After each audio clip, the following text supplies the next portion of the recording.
Chittagong Royals হয়ে গেছে কমিটির টিম, আর নোয়াখালী এক্সপ্রেস হয়ে গেছে সিএনজি এক্সপ্রেস। বিপিএল এ সবচেয়ে এলোমেলো অবস্থায় এই দুটো দলই খেলতে নেমেছে এবং প্রথম দিনই তারা যখন মুখোমুখি হয়, ক্রিকেটের কোয়ালিটিটা যে খুবই লো থাকবে সেটাই তো স্বাভাবিক। কিন্তু তাই বলে এমন এত নিম্নমানের, স্পেশালি নোয়াখালী এক্সপ্রেসের পয়েন্ট অফ ভিউ থেকে একটা টি-20 ম্যাচ হারতেই পারেন। একটা টি-20 ম্যাচে প্রতিপক্ষ ১৭৪ রানের করার পর দলটা ১০৯ রানে অল আউট হতেই পারে। ১৭ নম্বর ওভারে অল আউট হতে পারে। কিন্তু আপনি যখন উইকেট কন্ডিশন বিবেচনায় রাখবেন, তখন প্রতিপক্ষের বোলিং অ্যাটাকের কথা মাথায় রাখলেও এইটা আসলে খুবই লজ্জাজনক একটা পরাজয় নোয়াখালী এক্সপ্রেসের হয়ে গিয়েছে। বরং কমিটির দল চিটাগাং রয়্যালস, যাদের দলটাকে টুর্নামেন্ট শুরু হওয়ার আগের দিন বিসিবি নিজেরাই টেক ওভার করেছে, কেননা মালিক পক্ষ সারেন্ডার করেছে, দল চালাতে পারবে না।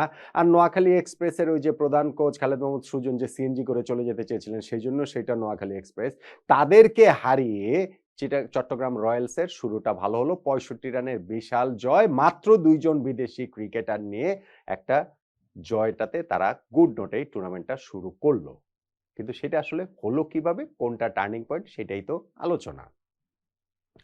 দেখুন, ১৭৪ রান যখন করেছে চট্টগ্রাম রয়্যালস, তখন ম্যাচ জয়ের জন্য নোয়াখালী এক্সপ্রেস ছিল ফেভারিট অনেকগুলো কারণে। এই দিন সিলেটের দিনের যেই ম্যাচটা হয়েছে, সেইখানটাতে আগে ব্যাটিং করে সিলেট টাইটান্স ১৯০ রান করেছিল। সেই রান তাড়া করে তো রাজশাহী ওয়ারিয়র্স জিতে গিয়েছিল।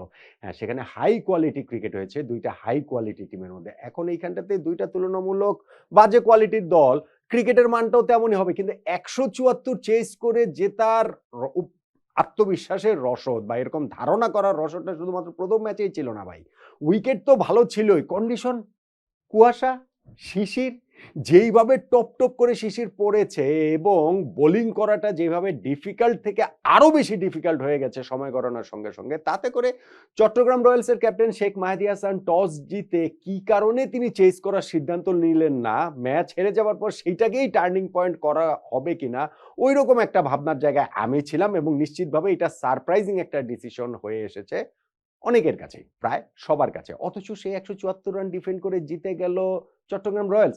ধারাভাষ্যে টাইম এন্ড এগেইন বলা হচ্ছে যে ইভেন উইকেট নিয়ে যদি শেষ ৫ ওভারে ৭৫ রানও প্রয়োজন হয়, সেই ক্ষেত্রেও ব্যাটিং টিম জয়ের মতো একটা অবস্থানে চলে যেতে পারবে যদি হাতে উইকেট থাকে। কেননা বোলিং করাটা ক্রমশ এত ডিফিকাল্ট হয়ে যাচ্ছে, উইকেটে ব্যাটিং করাটা ক্রমশ এত সহজ হয়ে যাচ্ছিল।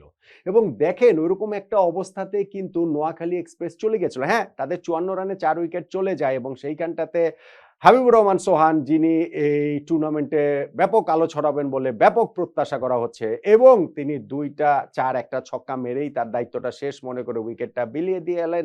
তারপরে ওইখানে সাব্বির, সৈকত আলী, তাদের উইকেটটাও চলে গেল ক্যাপ্টেন এবং হচ্ছে গিয়ে জাকের আলী অনিক।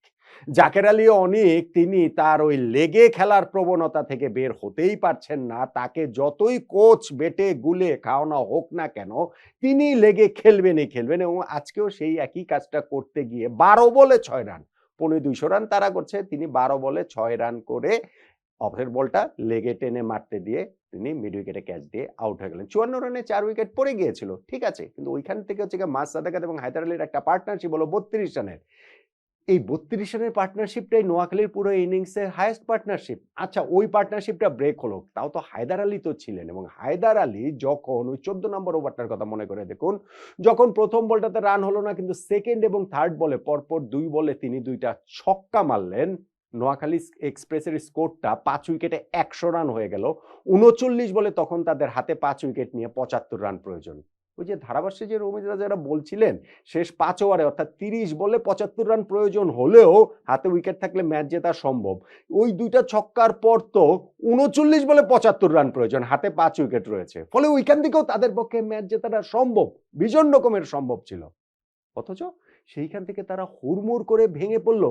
ওইখান থেকে তারা ৯ রানের মধ্যে শেষ ৫টা উইকেট হারিয়ে ফেললো এবং ওই যে পরপর ২ বলে ২ টা ছক্কা হায়দার আলী মারলেন, থার্ড টানা ছক্কা মারতে গিয়ে এইবার লং অফে ক্যাচ দিয়ে তিনি আউট হলেন। ভেরি নেক্সট ডেলিভারিতে হাসান মাহমুদ আউট হলেন এবং যেটা আমি বলছিলাম, ৯ রানে শেষ ৫ উইকেট নোয়াখালী এক্সপ্রেস হারিয়ে ১৭ নম্বর ওভারে তারা ১০৯ রানে অল আউট হয়ে গিয়ে ৬৫ রানে এই ম্যাচটা হেরে যায়, যেই ম্যাচটা তাদের জেতার কথা ছিল। হ্যাঁ, চট্টগ্রামের বোলিং লাইনআপ দুর্দান্ত। এই টুর্নামেন্টে তাদের হচ্ছে গিয়ে খুবই ব্যালেন্স একটা বোলিং লাইনআপ নিয়ে তারা খেলছে নিঃসন্দেহে। এখানে পেস বোলিংয়ে শরীফুল ইসলাম, আবু হায়দার রনি, মুকিদুল ইসলাম মুগ্ধ, স্পিনে বিশেষ করে শেখ মাহেদী হাসান এবং তানভীর ইসলামরা রয়েছেন। কিন্তু এইরকম উইকেট কন্ডিশনে তাদের বিপক্ষে ১০৯ রানে একটা দল যখন এভাবে অল আউট হয়ে যায়, তখন সেই দলটা নিজেদের সামর্থ্য নিয়ে নিজেদেরকেই আসলে প্রশ্নের মুখে দাঁড় করাতে পারে, যেইটা এখন খালেদ মাহমুদ সুজনের দল, সৈকত আলীর দল, নোয়াখালী এক্সপ্রেস, সিএনজি এক্সপ্রেস তারা আসলে ওইভাবে নিজেদেরকে প্রশ্নের সামনে দাঁড় করাতে পারে।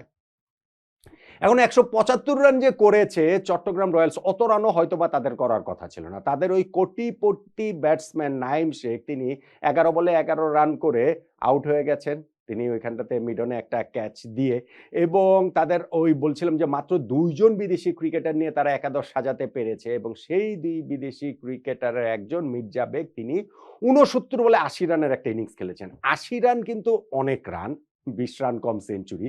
কিন্তু মোরলেস পুরো ইনিংস জুড়েই তিনি স্ট্রাগল করেছেন। তাকে স্ট্রাগল করতে হয়েছে, এবং সেই স্ট্রাগলিং ইনিংসটা আবার এক অর্থে এতগুলো রান, ২০০ রানের টার্গেট প্রতিপক্ষের সামনে ছুড়ে দিতে দেওয়ার ক্ষেত্রে একটা বড় রোল প্লে করেছে ১৭৪ রান তাদের করার ক্ষেত্রে। চট্টগ্রাম রয়্যালসের ব্যাটিং লাইনআপে আসলে কিচ্ছু নাই। কিচ্ছু নাই বলতে মোরলেস কিচ্ছুই নাই। শুরুতেই যখন হচ্ছে গিয়ে আপনার নাঈম শেখ আউট হয়ে গেলেন, তারপরে আসলে তাদের এই ব্যাটসম্যান কারা আছেন, কারা এইখান থেকে ওই ২০ ওভার টেনে নিয়ে যাবেন, সেইটাই একটা প্রশ্নের সামনে ছিল। মির্জা বেগের ইনিংসটা যেই কারণে গুরুত্বপূর্ণ, হ্যাঁ, তিনি এইখানটাতে যেমন হচ্ছে গিয়ে একবার আউট হওয়া থেকে বেঁচে গেলেন, কারণ হচ্ছে গিয়ে আম্পায়ার তাকে আউট দেননি। আম্পায়ার্স কলে বেঁচে গিয়েছেন। আরেকবার আউট দিয়েছিলেন, কিন্তু দেখা গেল ডিআরএস নেওয়ার পর বল লেগ স্ট্যাম্পের বাইরে পিচ করেছিল। স্ট্যাম্পিং চান্স হওয়া থেকেও বেঁচে গেছেন, বাট স্টিল রান তো করেছেন, এবং শেষ পর্যন্ত গিয়ে ওই ৮০ রানের ইনিংসটাই কিন্তু পার্থক্য করে দিয়েছে। আপনি যদি ওইভাবে বলেন, শেষ ৫ ওভারে তারা ৫১ রান তুলেছে, এবং সেইখানটাতে ১৩ বলে ২৬ রানে যে ইনিংসটা খেলেছেন শেখ মাহেদী হাসান, চিটাগাংয়ের পুরো ব্যাটিং ইনিংসে ওই একজনের ব্যাটিংটাতে ওই ইনটেন্টটা ছিল, টি-20 সুলভ একটু ব্যাপারটা ছিল, এবং তিনি ওই মুহূর্তটাতে আসেন, যেই কারণে শেষ ৫ ওভারে তারা ওই ৫১ রান তুলতে পারে। তাতে করে স্কোরটা ১৭৪ পর্যন্ত যায়।